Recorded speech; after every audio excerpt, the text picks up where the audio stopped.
Délégué syndical Alliance Police Nationale, bonsoir Stéphane Gatignon. Bonsoir. Vous êtes maire Europe Écologie Les Verts de Sevran, c'est dans ce département de Seine-Saint-Denis. Parmi les débats, vous êtes allusion à l'instant le maire de Saint-Ouen, il y a la dépénalisation du cannabis. Est-ce que c'est une solution pour enrayer les trafics selon vous?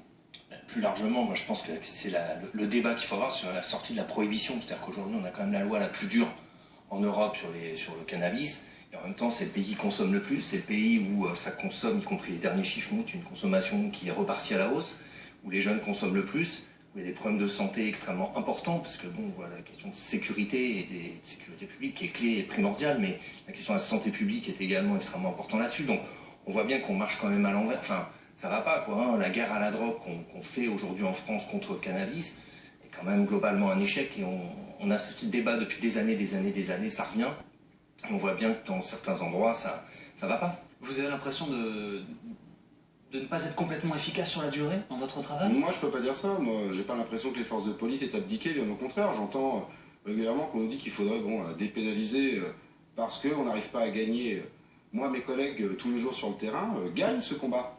Après, le côté lucratif du trafic de drogue est un véritable obstacle. Bon, après, est-ce qu'on a vraiment mis tous les moyens aussi pour nous permettre d'y arriver complètement?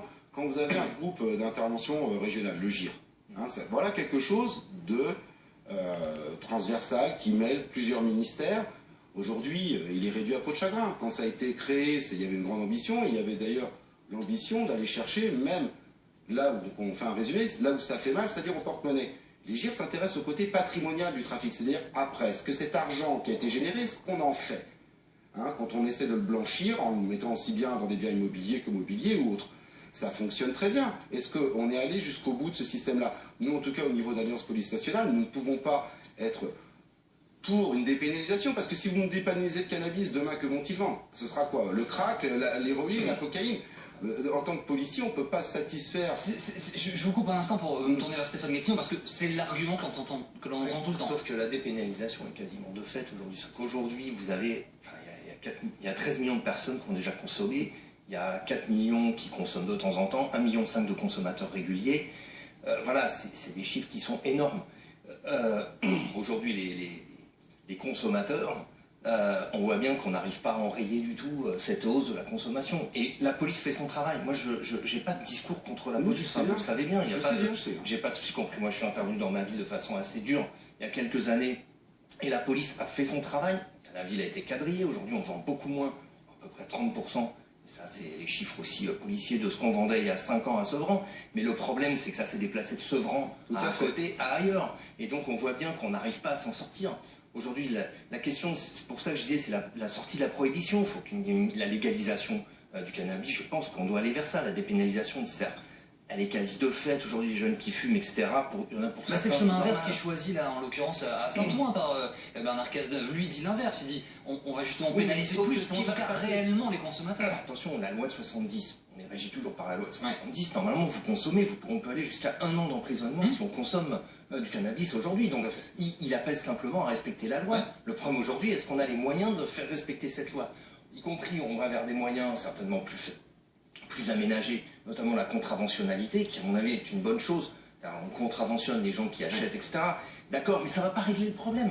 Donc il faut, je crois que William Delannoy a expliqué aussi qu'il fallait qu'il y ait le débat. Je pense que la nécessité aujourd'hui, le politique doit avoir un débat là-dessus. Christophe Ragondet, oui. Quand vous voyez ces consommateurs sanctionnés dans la rue, alors que, et Stéphane Gatignon le rappelle, la loi existe. Elle existe pour les sanctionner. Pourquoi est-ce qu'ils ne l'étaient pas jusqu'à maintenant?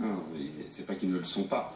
La loi, donc, comme le disait M. le maire de Sevran, elle prévoit une peine d'emprisonnement. Donc c'est un délit puis une peine d'emprisonnement, donc c'est éventuellement un placement en garde à vue. Quand les consommateurs sont faits, et ils sont faits par mes collègues régulièrement, ne serait-ce que pour établir les trafics. Parce que nous, on ne perd jamais de vue, et c'est ce qui intéresse mes collègues, c'est de démanteler les trafics. Donc pour prouver qu'il y a trafic, il faut qu'on ait des consommateurs, c'est-à-dire qu'on établisse ce trafic. Les consommateurs, pour 1 ou 2 grammes, moi je suis que policier, je représente l'institution policière. On les présente, on les met parfois en garde à vue. Après, qu'ils ne soient pas placés en prison pour quelques grammes, ça ne heurte pas la sensibilité policière, soyons bien clairs. Maintenant, moi, le texte aujourd'hui, il est fait comme ça, c'est un délit. Et d'un point de vue policier, de toute façon, nous ne sommes pas dans une logique, si vous voulez, de dépénalisation, encore une fois, parce que pour nous, c'est très clair. Nous serions plutôt favorables à ce qu'on arrête un peu de parler de ces produits comme des produits festifs quand il s'agit du cannabis et d'un produit tendance quand il s'agit de la cocaïne, parce qu'il faut voir les ravages que font, et nous y sommes confrontés, nos collègues y sont confrontés tous les jours. Les taux de THC ont plus que triplé par rapport aux années. Oui, mais c'est un vrai problème. Dites-moi où est le côté festif. Moi, nous, les jeunes qu'on rencontre, que nos collègues rencontrent, parce qu'on entend aussi, ah, ce sont les cadres supérieurs qui achètent. Non, non, les mineurs aussi, c'est un vrai problème chez les mineurs. Ce ne sont pas des cadres sup, et ils ne sont pas du tout dans une ambiance festive. Ils sont dans un état souvent de dépression, complètement hagard, et ça crée aussi des phénomènes de délinquance à côté. 4 millions de consommateurs plus ou moins réguliers, ça touche tous les milieux sociaux, etc. Tout à fait. N'oublions pas en Europe que la dernière étude européenne date de novembre-décembre 2013 et indiquait que le seul pays où il y a une augmentation de plus 8% de la consommation chez les 14-16 ans était la France. Oui. Donc on voit bien qu'on a tous les facteurs qui montrent que tout cela augmente et pose des problèmes. Ensuite, il ne faut jamais oublier aussi que les drogues les plus dures et qui tuent le plus, qui font le plus de ravages, c'est le tabac et l'alcool. Donc je pense qu'il faut qu'on ait dans le débat que le politique doit avoir. Je dis bien le politique, oui, parce que c'est essentiel là-dessus. Le politique a besoin d'avoir un débat où on met tout sur la table, y compris par rapport aux drogues qui tuent le plus, pour essayer d'avancer dans le débat. C'est un débat qui n'est pas simplement franco-français, qui est planétaire. Aujourd'hui, il y a des États aux États-Unis qui ont décidé de sortir de la prohibition et de légaliser pour contrôler aussi parce que les problèmes de sécurité sont immenses évidemment, et qu'en plus derrière nous, n'oublions pas une chose aussi. Et là on s'en rend compte, il y a des pages en ce moment, hier, un quotidien, le Parisien faisait une page sur une jeune femme qui a été retrouvée de Marseille quand Valls y était allé, quand il avait été reçu dans les rues par des gens en armes, etc., dans les quartiers nord de Marseille. On se rend compte qu'il y avait des gens, notamment de l'Est, des Kosovars, etc. Et on voit bien aussi aujourd'hui le premier pays producteur de cannabis en Europe, c'est l'Albanie. Et aussi au Kosovo. Et tout cela, demain, c'est les mafias de l'Est qui vont arriver, qui vont commencer à structurer la vente et tout ça. Et ça, aujourd'hui, ça arrive déjà. Donc il faut, les réponses policières seront encore plus complexes mais demain. Totalement et donc c'est des débats qu'il faut qu'on ait absolument. C'est totalement ce qu'on dit chez Alliance. Monsieur Guetton, vous le savez, dès l'arrivée à l'époque de Monsieur Valls à l'intérieur, on était en congrès, nous, à Marseille. Non, les grands congrès. On a 110 propositions qui existent. Les policiers réfléchissent à l'avenir de la sécurité, et vous avez raison. Oui, il faut raisonner en sécurité d'une manière globale. Si je ne prends que le problème de la drogue, je ne parle pas des cambriolages, et pourtant c'est lié d'une manière ou d'une autre. Si je ne parle que d'une zone géographique spécifique, là ce soir c'est Saint-Ouen sur quelques quartiers, je contamine, j'ai un transfert de l'autre côté. Oui, mais qu'on ait ce fameux Grenelle de la sécurité intérieure et qu'on en parle, on n'est pas fermé.